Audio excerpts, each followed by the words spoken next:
ये भाषण नहीं है, ये प्रेस कॉन्फ्रेंस है, प्रेस वार्ता है।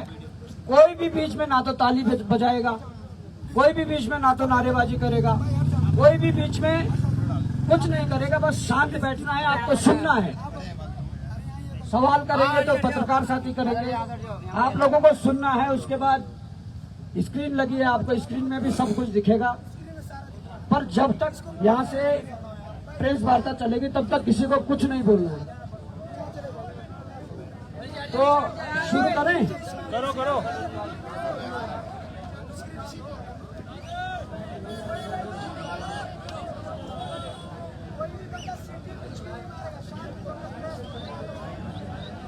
भाई लोगों, शुरू कर रहे हैं।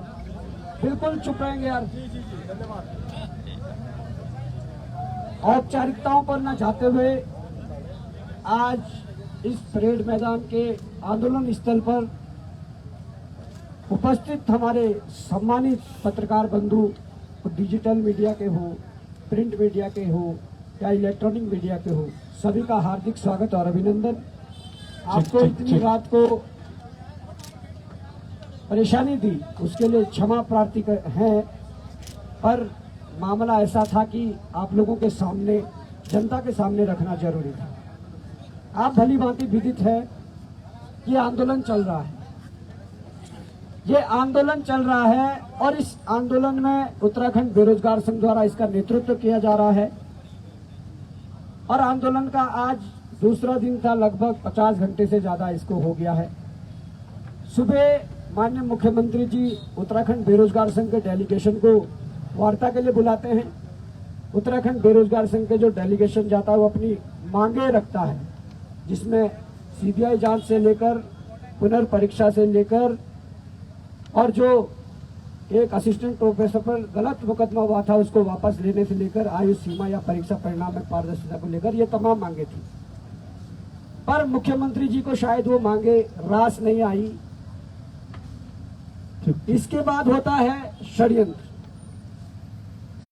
सम्मिलित नकल माफियाओं को बचाने के लिए एक षड्यंत्र रचते हैं।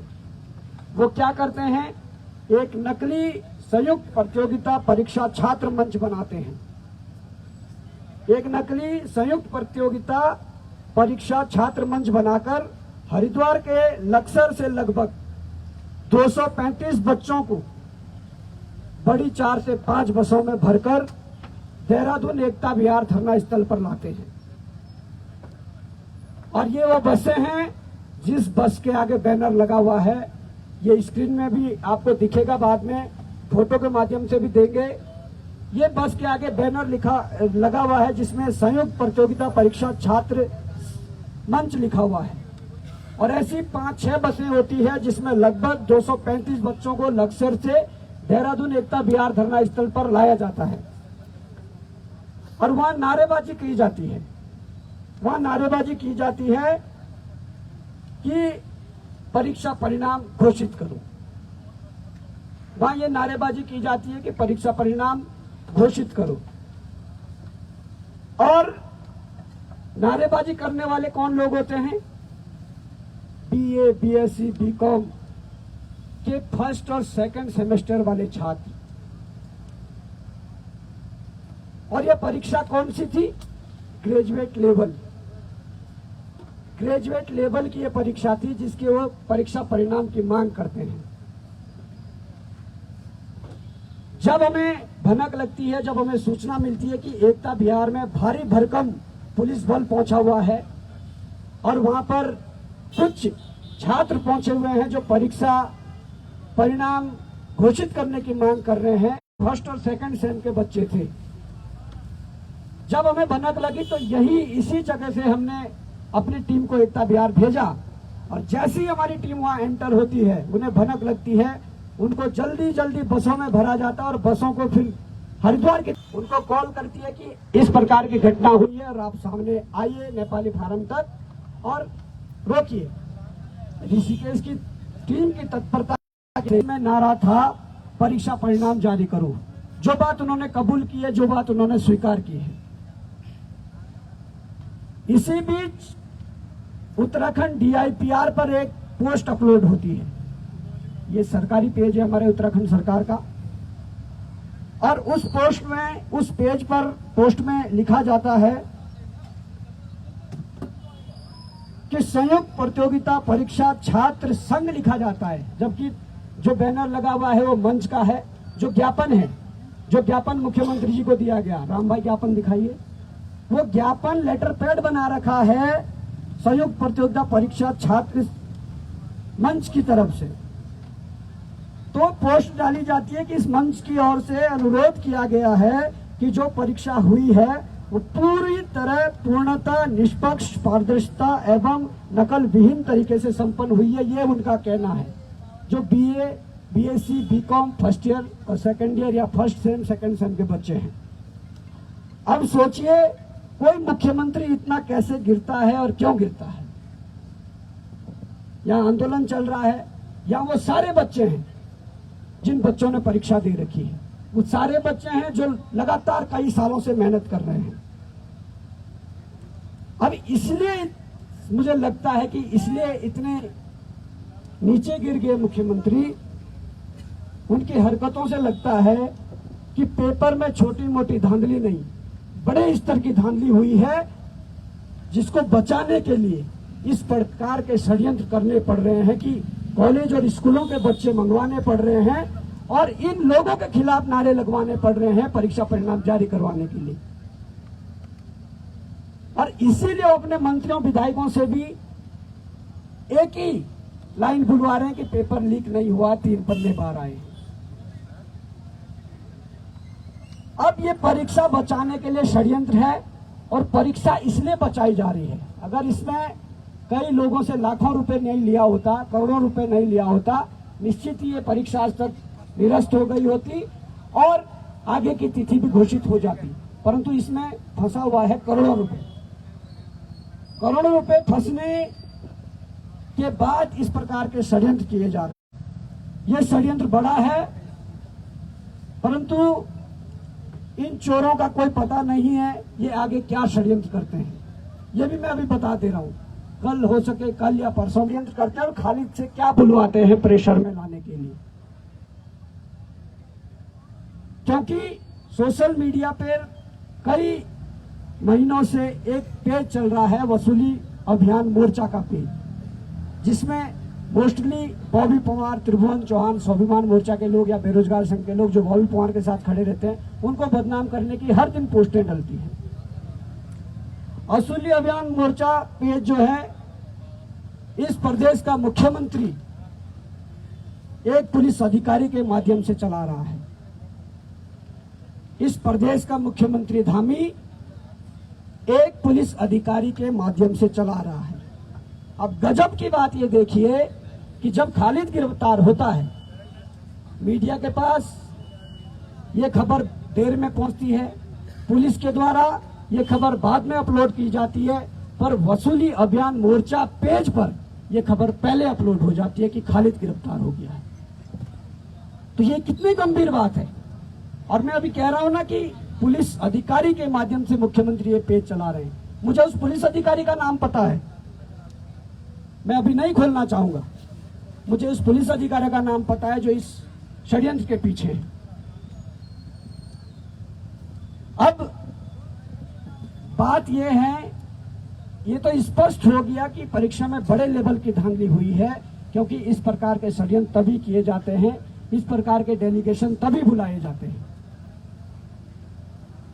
अब कुछ इसके अलावा जब यह घटना कल हुई तो हरिद्वार में भी हलचल हुई। प्रेस के सभी साथियों का प्रेस नोट में लिखा गया है साफ साफ, आप ध्यान से सुनिएगा क्योंकि ये संलिप्तता भारतीय जनता पार्टी की कैसे है वो स्पष्ट होता है इसमें। बच्चों की जान से खिलवाड़, जिम्मेदार अधिकारी कटघरे में।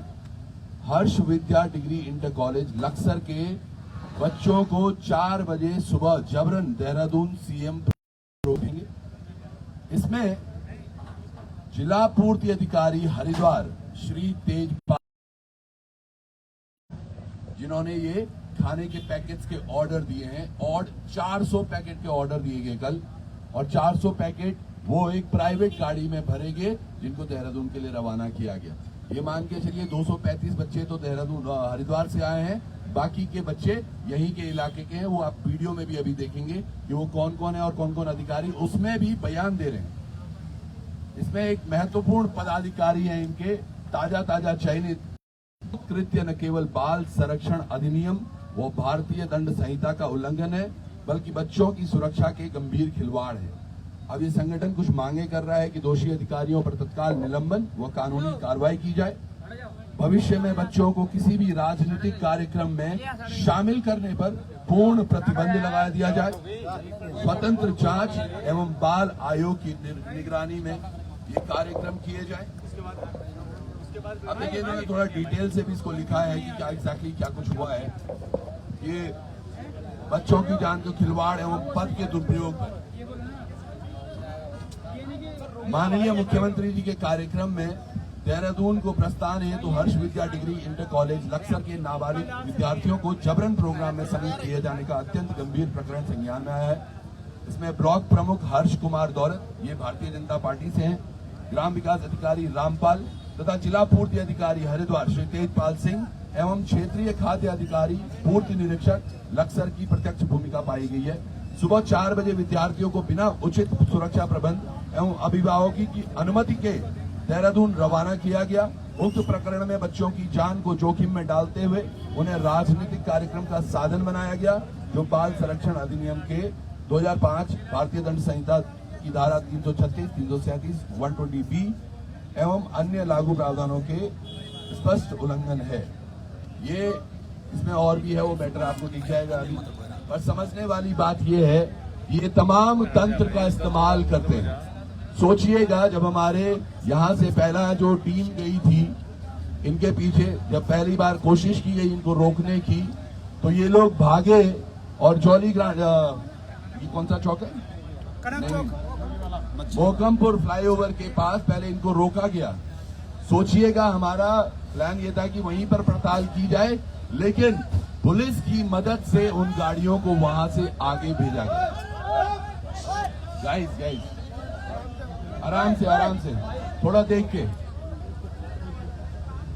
पुलिस की मदद से उनको वहां से आगे भेजा गया उन गाड़ियों को, और उसके बाद इनको संज्ञान में नहीं था। लेकिन ये तंत्र देखिएगा, पुलिस का भी इस्तेमाल हो रहा है, खाद्य पूर्ति अफसर का इस्तेमाल हो रहा है, और इन तमाम लोगों को ये बोला गया है कि भैया आप तो 400 पैकेट आपको खाने के देने हैं गाड़ी में। तो ये तमाम चीजें हैं, ये एक ही तरफ इंगित करते हैं, इशारा। ये किसी भी तरीके से उन युवाओं को ओरिजिनल बताने का प्रयास किया जा रहा था, और वो वीडियो में भी आप देखेंगे, और इसमें 2-3 अधिकारियों के भी बयान है जो आपको और स्पष्ट करेंगे।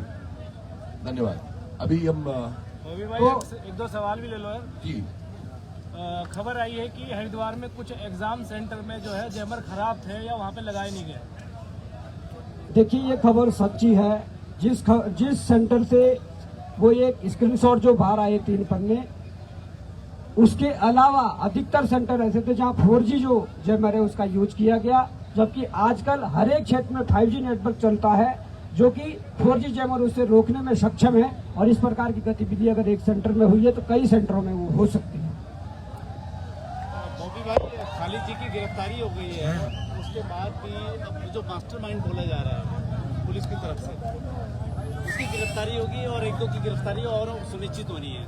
देखिए अगर खालिद जी की गिरफ्तारी हुई है और पुलिस मास्टरमाइंड किसी औरों को बता रही है, तो स्पष्ट हो गया कि बड़े लेवल पर पेपर की खरीद फरोख्त हुई है, बड़े लेवल पर पेपर बिका गया है, बड़े लेवल पर धांधली हुई है।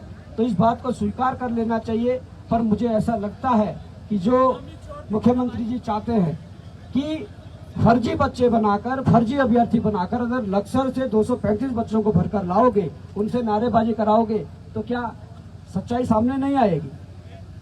मीडिया मैनेजमेंट एक हद तक कर सकते हो, पर हमारे खुफिया तंत्र को नहीं तोड़ सकते हैं। हमें तो दिन में ही खबर लग गई थी कि हरिद्वार में इस प्रकार की चीजें, पर मैंने दिन में सोचा कि मुख्यमंत्री से मिलने आ रहे हैं और फोटो खिंचवा के मोदी जी को भेजना चाह रहे होंगे। पर यह भनक तो मुझे बाद में लगी जब एकता विहार पहुंचे कि इस प्रकार का इनका कार्यक्रम है। हमारा भी तंत्र है, ठीक है, ईश्वरी कृपा से सारे पता लग जाता है, परंतु इस प्रकार की जो कार्रवाई है मुख्यमंत्री के द्वारा ये सीधे सीधे इंगित करती है कि बड़े स्तर पर पेपर की खरीद फरोख्त हुई है, बड़े स्तर पर पैसा लिया गया है। उन लोगों को बचाने के लिए, उस पैसे को बचाने के लिए इस प्रकार के प्रपंच रचे जा रहे हैं। अच्छा, आगे क्या रणनीति रहेगी? देखिए, साफ रणनीति है। बेरोजगार संघ की मुख्यमंत्री यहाँ पर नंगे हो गए हैं, उनकी पोल खुल गई है। अब भी अगर उनके पास कुछ बोलने के लिए बचता है, सारे स्क्रीनशॉट है, सारे एविडेंस है, वो चश्मदीद गवाह उनके जो बच्चे हैं जो आए थे, उनके बयान हैं, जिन्होंने कहा कि हमें जबरदस्ती लाया गया, ठग कर लाया गया और हमसे नारेबाजी करवाई गई कि परीक्षा परिणाम जारी करो। तो ये क्या था? ये सीधा सीधा कहीं ना कहीं ये उन माफियाओं को बचाने का रास्ता है, जिन माफियाओं के लिए इतने युवा सड़कों पर लड़ रहे हैं।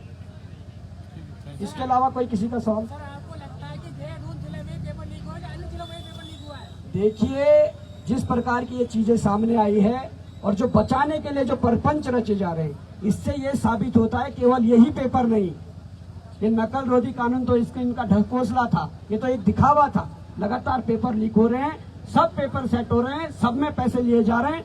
और अगर वो लोग सामने आना चाहेंगे, जिन्होंने हमारे पास बोला है कुछ बच्चों ने कि उन्हें मुख्यमंत्री आवास से तक 15 लाख के ऑफर आए थे परीक्षा के लिए, अगर वो सामने आना चाहेंगे तो जरूर 1-2 दिन में वो भी सामने आएंगे। अगर नहीं आना चाहेंगे तो हमें किसी माध्यम से कुछ ऐसे एविडेंस दें, हम जनता के सम्मुख रखेंगे, मीडिया के सम्मुख रखेंगे, क्योंकि लोगों को ये डरा रहे हैं, लोगों को गलत फंसा रहे हैं। तो ये इसके बाद क्या आप किसी तरीके से धरना प्रदर्शन करोगे, न्यायालय का रुख भी करोगे? देखिए, न्यायालय का रुख भी होगा, लोकतांत्रिक तरीके से आंदोलन भी होगा और युवाओं को अब आह्वान भी होगा कि जो युवा ये सोचकर बैठा था कि एक आध सीट बिक गई होगी या पेपर कैंसिल होगा तो उनका नंबर आ जाएगा, अब उन युवाओं को जागने की जरूरत है, उनके अभिभावकों को जागने की जरूरत है कि ये पेपर छोटे स्तर पर नहीं, बड़े स्तर पर बिका गया है। अगर इसके लिए इतना बड़ा मैनेजमेंट किया जा रहा है, फर्स्ट सेम और सेकंड सेम के बच्चों को लाकर नारेबाजी की जा रही है रिजल्ट निकालने के लिए, तो आप समझो कि कितना बड़ा स्तर का इसमें करोड़ों रुपए का घोटाला हुआ। अच्छा, ये जो अभी जो घटनाक्रम हुआ है, ताजा घटनाक्रम, तो इसके संदर्भ में कल क्या रणनीति है आपकी कल के लिए? देखिए, कल साफ रणनीति है, आज यही सो रहे हैं, कल भी यही सोए थे और कल नया सवेरा है। पूरे हमारे युवाओं को आह्वान किया गया है और जितने युवा साथी यहाँ हैं, अपने यार दोस्त, अपने भाई बहन जितने भी परिचित हैं, सबको बुलाइए, क्योंकि आपने सारी दशा देख ली है और बाकी दशा आप यहाँ पर स्क्रीन पर देखोगे कि किस प्रकार की चीजें हैं। बॉबी भाई, सॉल्यूशन क्या है इसका? सॉल्यूशन क्या है? हम लंबे समय से मांग कर रहे हैं, आप सीबीआई जांच करिए। सीबीआई ये लाना नहीं चाह रहे, क्योंकि इन लोगों के कितने लोग उसमें फंसेंगे, इसलिए ये लाना नहीं चाह रहे। आप सीबीआई लाइए। आज तक इस डर से सीबीआई आप नहीं ला रहे थे, क्योंकि आपके लोगों पर अंगुली उठती थी। पर मैं आज के अखबार में पढ़ रहा था, आज के अखबारों में इशारा बॉबी पवार की तरफ भी किया गया था कि बॉबी पवार पर शिकंजा कसा जाएगा। तो अब तो सीबीआई लाने में कोई हर्ज नहीं होना चाहिए, कोई दिक्कत नहीं होनी चाहिए। आप उत्तराखंड में सीबीआई लाइए और बॉबी पवार से शुरुआत कीजिए। बॉबी पवार से सीबीआई जांच की शुरुआत होनी चाहिए और उसके बाद इन दलालों, इन माफियाओं की सबकी जांच होनी चाहिए, तब जाकर इन युवाओं के भविष्य को बचाया जा सकता है, नहीं तो नहीं। जिस तरीके से आज आंदोलन को रोकने के लिए प्रपंच रचा गया, कल भी ऐसा हो सकता है, तो कल की क्या तैयारी है बेरोजगार संघ की? बिल्कुल हो सकता है। जब लक्सर से यहाँ बच्चे कई बसों में भर भर कर पहुंचाए गए, ये कुछ भी कर सकते हैं। मैंने बताया ना कि खालिद गिरफ्तार हुआ है, खालिद से कुछ भी बुलवाया जा सकता है, दूसरा कोई षड्यंत्र रचा जा सकता है। ये लोग नंगे हो चुके हैं, इनका इंटेलिजेंस नंगा हो चुका है, मुख्यमंत्री नंगे हो चुके हैं, इनके लोग नंगे हो चुके हैं। जिस प्रकार से हमारी टीम इनके पीछा करने गई, जिन्होंने ये पूरा रिकॉर्ड करके लाया बच्चों के जो बयान थे, जिस प्रकार से पुलिस प्रशासन के द्वारा हमारे लोगों को गिरफ्तार करने की कोशिश की गई, उनको परेशान करने की कोशिश की गई और पुलिस सुरक्षा में उन बसों को निकलवाया गया, इससे साफ साबित होता है कि ये वर्दी में भाजपा का काम कर रहे हैं। ये पट्टा नहीं डाला हुआ, बस भाजपा का काम कर रहे हैं वर्दी में। तो कल की क्या तैयारी है बेरोजगार संघ की? कल की तैयारी है, बड़ी मात्रा में युवा आएंगे और अपने आंदोलन को अंजाम तक पहुंचाएंगे। देखिए, एक और चीज है इसमें थोड़ा मैं ऐड करना चाहूंगा प्लीज। जैसे कि आप सबको मैं एक थोड़ा सा क्वेश्चन भी है, समझिएगा। मुझे नहीं लगता कोई बेरोजगार युवा आज तक धामी जी से डायरेक्ट फोन पर बात कर पाया हो या किसी भी माध्यम से, ओएसडी या किसी भी अन्य के। आज जब बेरोजगार संघ की डेलीगेशन मुख्यमंत्री धामी से मिलने गई तो उन्होंने, जो अध्यक्ष हैं बेरोजगार संघ के, उनसे एक बात कही थी, वो क्या बात थी राम जी, आप बताएंगे जरा। देखिए, बात यही थी, उन्होंने कहा है कि इस परीक्षा को एक तरह से दोबारा ना कराने को लेकर कई जो छात्र हैं उनको जो है डायरेक्ट कॉल किया जा रहा है मुख्यमंत्री पुष्कर सिंह धामी को। तो मुख्यमंत्री धामी जी को डायरेक्ट फोन किया जा रहा है उन बच्चों के द्वारा। 1905 पे तो कॉल मिलता नहीं है, जिन्होंने 15 लाख दिए हैं, ठीक साफ है। सीधी बात है। बिल्कुल। दूसरा, निराधार और गलत तथ्य प्रस्तुत करने वालों पर नकल रोधी कानून अप्लाई होता है। सो मुझे लगता है इसकी शुरुआत यकीनन DIPR और इनके जो तमाम पेजेस हैं जो वसूली अभियान मोर्चा भी चला रहे हैं, वही धाकड़ धामी का पेज भी चला रहे हैं, इन पर भी ये बराबर कानूनी कार्रवाई होनी चाहिए। आप थोड़ा वीडियोस अब देखेंगे वन बाय वन। बहुत बहुत धन्यवाद आपसे। सरकार होश में, सरकार होश में। गाइस प्लीज, अभी ये नहीं हुआ है। ये देख लो भाई, अब ये प्रपंच है, वही तो वो प्रपंच क्रिएट कर रहे थे। इसका साउंड पहले से प्ले कीजिएगा प्लीज। गाइस प्लीज आराम से बैठ जाइएगा। आराम से सुन लीजिएगा। पहले हाथ खड़ा कर। कोई भी शोर नहीं मचाएगा और सीटी नहीं बजाएगा प्लीज।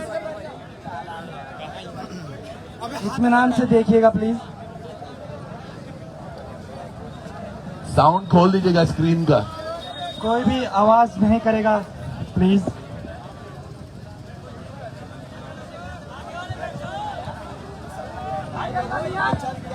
कोई भी शोर नहीं करेगा प्लीज साथियों। हल्ला नहीं करेंगे और आगे वाले बैठ विनम्र जाएंगे। निवेदन है, ये हमारे तो क्या हो रहा था वहाँ सर? 1-2 तंबू लगे हुए थे, छोटा सा ग्राउंड था।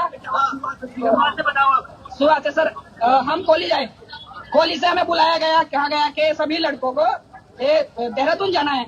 देहरादून में हमने पूछा सर क्यों? उन्होंने कहा गया कि CM सर आएंगे, थोड़ा डिस्कशन होगा और एक कंपटीशन होगा रेस का, और उसके आपको सर्टिफिकेट भी दिए जाएंगे, उसका लाभ भी होगा आपको। यह कहकर हमें भेजा गया। एक बात पहले फिर से सुन लीजिएगा प्लीज। सर वहाँ से पेपर लीक के बारे में हमसे कहा गया कि आपको ये बोलना है कि पेपर का रिजल्ट घोषित करो। इस बात के नारे लगवाए गए, पेपर का रिजल्ट घोषित करो, पेपर का रिजल्ट घोषित करो, ये नारे लगवाए गए जी। क्या आपने कोई पेपर नहीं दिया? सर हमें पेपर लीक के बारे में कोई इंफॉर्मेशन नहीं थी और ना हमने पेपर लीक को लेकर कोई ऑफिशियल स्टेटमेंट दिया। हमें ये जो रॉन्ग इंफॉर्मेशन देकर यहाँ भेजा गया, ठीक है। और हम आए सर, वही बोला घटना धर्मस्थल पर जी सर। हर्ष कुमार दौलत। हर्ष कुंवर दौलत, आपके कॉलेज का मालिक का नाम क्या है? Next video please.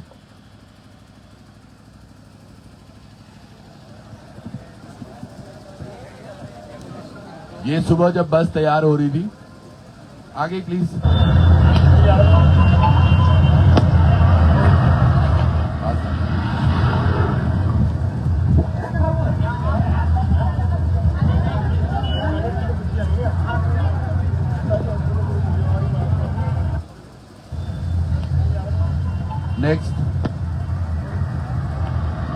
Next video next.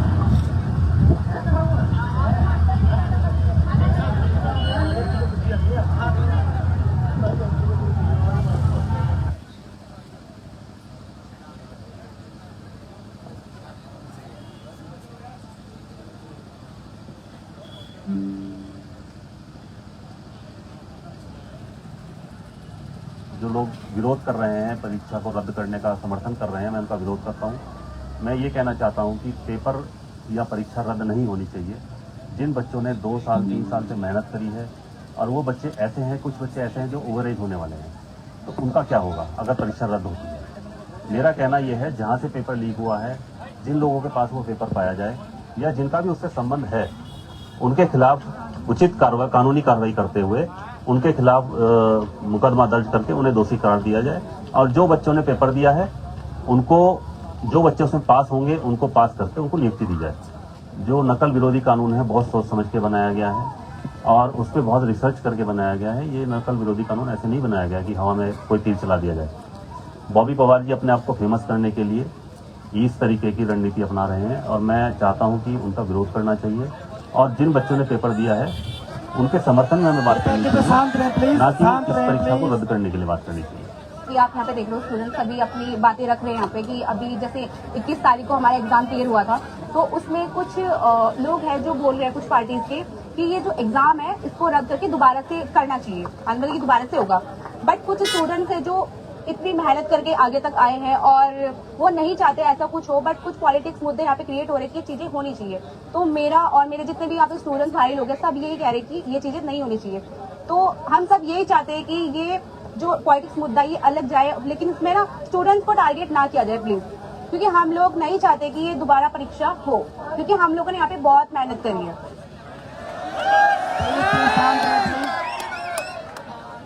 ये खालिद के भाई हैं, सुनिएगा इनका क्या कहना है उनकी गिरफ्तारी पर। पहले कोई पेट्रोलियम पे इसकी नौकरी लगी थी और ऐसा किसी को भी नहीं, जबकि मेरा रिश्तेदार है, मेरा भाई है, और जरा सा भी मालूम नहीं था। ये तो खुलासा अब ये जो पेपर लीक हुआ इससे हमें मालूमात हुई, और मालूमात में होने के बाद में हमारी जितनी भी यहाँ प्रशासन टीम आई है, पुलिस आई है, एसडीएम आई है, उनका पूरा सहयोग हमने किया है। सच्चाई सामने आने पर आज खुलासा हो जाएगा जो सच है नहीं। जैसे हमने 1-2 बार संपर्क किया तो मालूम हुआ कि भाई वो इसका मास्टरमाइंड नहीं है, कोई और है। तो हमने ये कहा कि सामने आने के बाद में सच्चाई जो होगी उसके गिरफ्तार होने के बाद में भाई साहब इसकी जो है सच्चाई सामने आएगी कि कौन दोषी है और कौन दोषी नहीं है। जो वो बच्चे बोल रहे थे कि हमें टारगेट न किया जाए या परीक्षा परिणाम जारी किया जाए, वो सारे बच्चे BA first sem second sem के हैं। तो आप जान सकते हैं किस प्रकार की स्क्रिप्ट धामी के द्वारा लिखी गई है। और ये स्क्रिप्ट पुरानी नहीं है। अभी नताशा का एक वीडियो आप सब लोगों ने देखा होगा। नताशा कहती है कि एक वीडियो मुझे बनाना है प्रमोशनल, जिसपे उसने तारीफ करनी है धामी सरकार कितना अच्छा काम कर रही है आपदा में। तो इन युवाओं को भी पूरी तैयारी करवा के ही आए होंगे, क्योंकि उनके पुराने पाप और नए पाप सब एक साथ हैं। प्लीज आगे शांत। नेक्स्ट पहले पूरा सुन लीजिएगा प्लीज।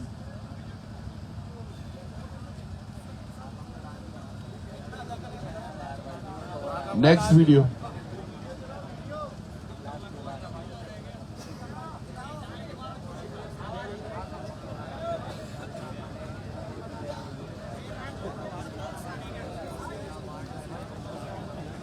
एक और है, वो कुछ फोटोज भी होंगे। फोटोज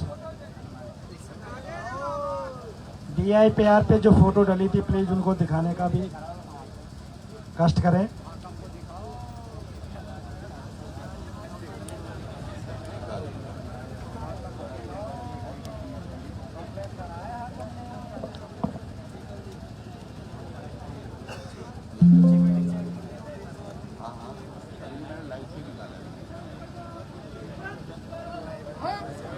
गली गली में शोर है, अरे गली गली में शोर है, अरे पुष्कर धामी शर्म करो, अरे पुष्कर धामी शर्म करो, अरे शर्म नहीं तो डूब मरो, अरे शर्म नहीं तो डूब मरो, अरे पुष्कर धामी मुर्दाबाद, अरे पुष्कर धामी मुर्दाबाद, अरे पुष्कर धामी मुर्दाबाद, भ्रष्ट सरकार हो बर्बाद, भ्रष्ट सरकार हो बर्बाद। तो साथियों, सारी चीजें आप लोगों ने देख ली है, किस तरीके का षड्यंत्र युवाओं के साथ रचा जा रहा है। उन्हें युवाओं के भविष्य से चिंता नहीं है।